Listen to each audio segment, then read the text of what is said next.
Media greke. Ne luftojmë me vdekjen, Turqia na dërgon avion spion pasi Erdogani na ngushëlloi. Tanea ka publikuar një shkrim ku pohojnë se Turqia ka dërguar disa avion luftarak në Egje duke shkaktuar breshëri shkeljesh të rregullave të trafikut ajror.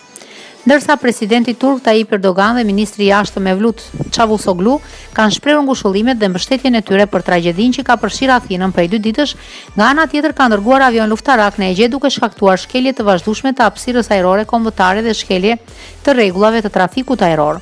Në një kohë që Greqia numëron 10 viktima prej zjarrit të madh, avioni turk që sipas të dhënave është nga Air Force 35 ka kryer shkelje të hapësirës ajrore të Greqisë.